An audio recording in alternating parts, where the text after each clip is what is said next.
We gotta know your and Grandpa's love story. Yep. This is important. Fire away. Okay. We grew up together. When we moved to Camas when I was 5 years old, Marion, he lived at the bottom of the loop and I lived at the top of the loop. And we went all through school together. I have no idea. You have no idea? No, I knew her when she was 5 years old and I was 6, but you know. We went to see the fireworks in Oakley. The fireworks. Yeah. Yeah, there was they always have a rodeo up there in Oakley, and they had the fireworks afterwards. I don't think we even went to the rodeo. I was 16, and he took me to the rodeo in Oakley, and that was our first date. You know how I love rodeos.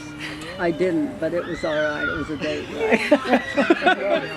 I was in high school, and he was a year above me in high school, and he graduated and went to Henniger's Business College in Salt Lake, so I went through my senior year alone.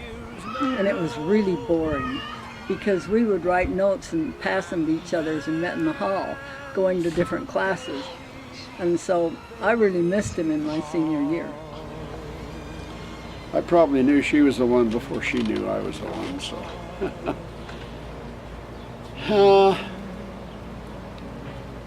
can't remember. I think I went to, they opened their presents for Christmas. They opened the presents on Christmas Eve.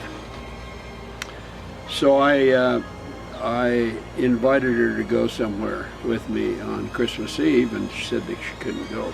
We had a phone line there were several people on the phone lines, you know. So I called a girl up and asked her for a date on that night, and she said, "Oh yeah, I'd love to." And then I heard the phone go because Mary was on the same party line. That guy waited till the second. Trying to think. When I was 17, I think. Grandma! Yeah. We used to like to drive up around Oakley and up Weber River, beautiful drive. And they had a haunted house up there. They called it haunted because no one's lived in. They'd broken all the windows. And so we'd go up there and he stopped in front of the haunted house. See? And we're sitting there and the moon is about that big around and it's coming over the mountain. It's just beautiful. And he said, "Will you marry me?" And I said, "What did you say?" I wasn't 18. And he said, "Yeah, I'm serious." And I said, "Well, you haven't got anything to back it up with." And he said, "You mean a ring?" I said, "Yes." And he said, "Well, I'll be getting that." So in a couple of weeks he came with the ring. And we got married. Well, that was about the time I was graduating from high school, and we got married in August. Wow. So I just turned 18 in July and was married in August. I think it was the night she graduated from high school. I think that's right. I really proposed to her several times. So. And she would always say, "You don't have anything to prove it with." Gentle giant. He doesn't lose his cool like I do, and he's got a lot of patience that I don't have. And he has everything I don't have, and it balances me. I loved her hair. There's so many things, I guess. I just enjoyed being with her. And I don't know if she did or not, but it's okay. She always thought that I thought a lot of myself, I think she thought. She used to tell me that, "You're so stuck up," and I said, "I'm not stuck up." Yeah. But she has a tremendous amount of, she's just tough. You It really is. More than anything else, maybe in 1974 when we went to Hawaii. And it was kind of like a rebirth for her because it was after Andy had been born. And she was so ill for 30 days, I wasn't sure she was going to live. And, September we went with Magic Mill to Hawaii.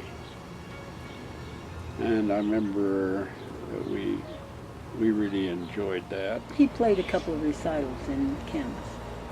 His teacher said that I've taken you as far as I can take you. You need to go back east to the Juilliard School of Music in New York. And he said, I have no desire to do that. I don't want to be a concert pianist. But she said, you could be. And he said, I don't want to be. That's not the life I want. He said, I want a wife and a family, and I don't want to be a concert pianist. So he played a concert in Kansas, and he was the only one, on the stage for an hour and a half. And I went up there, and there were a lot of people in the cultural hall there in Kansas, and he did a beautiful job.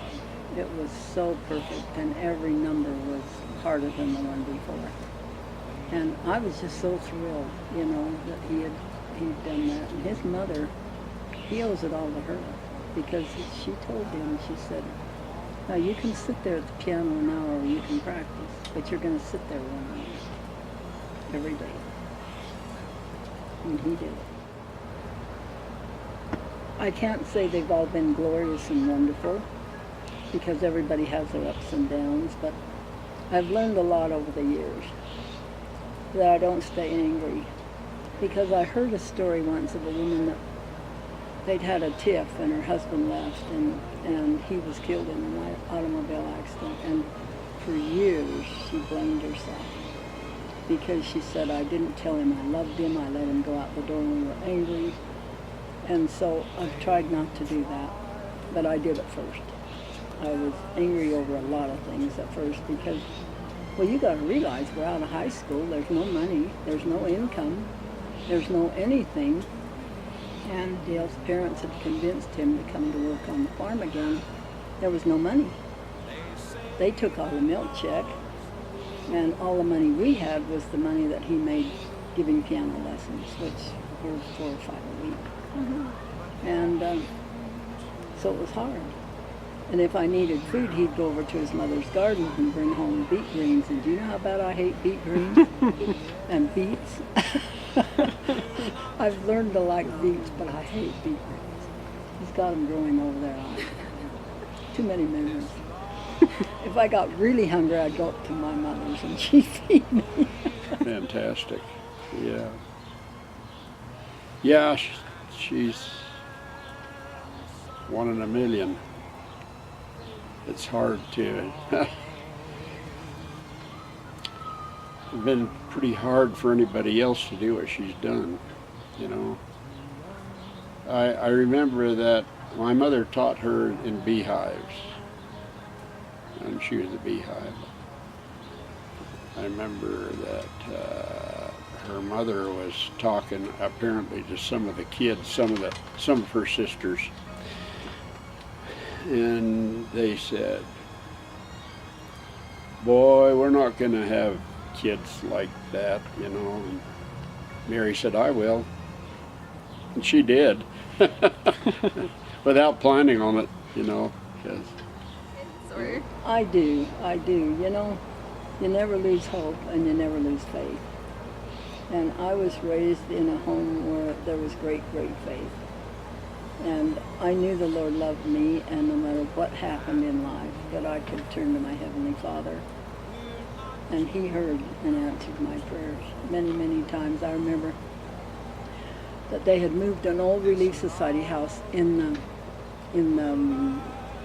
the property, on the farm property. It was through the field from the barn. There was no water, no electricity, no anything, just one big open room. And they had windows that were fancy like this, and they were old, so they had slipped. And there was space above every window. Well, here comes winter, and it's freezing. And my Dad came down. He said, "You need a stove." So he brought down his great big wood-burning stove. And I took paper and stuffed it all around the tops of those windows. So I was going to have a baby. And here I was, and to get water, I'd have to go over to the barn and get a bucket and bring the water back.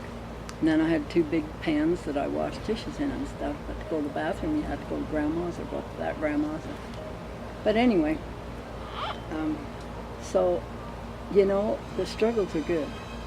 It makes you tough. And if you never have a struggle, how do you grow? How do you get so that you can face things that are not there all the time? They're unexpected. So it's a beautiful thing, the gospel that we have. It really is. And when the Lord heals you, you're healed. When the doctor heals you, he puts a Band-Aid on. I always wanted a big family, and that's really difficult because if you don't make anything, you don't have any money, you know. And it was hard because we were on that farm, and I should have left it a long time before I did, but anyway, it all worked out eventually in the end. If I'd have been her, I'd have left me a long time ago. Then I got so much criticism because of the kids we had. Didn't ever bother me. I made some of them feel kind of bad, I guess. But that didn't bother me any because, you know, because your family actually is what's important, you know. And everybody can't have even what they want for children, you know. Everybody can't do it. The fact that we did, I don't know exactly how come, but you know. Yeah. Somebody asked me one day, how come you didn't have more? And I said, because they were all gone. How many can you have? Yeah. I think she knows how I feel. She ought to, but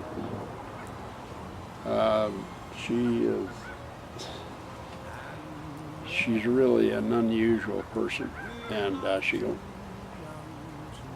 she has her own mind. You know, you'll have a hard time telling her anything if she doesn't want to hear it. But I'm just lucky that I got her.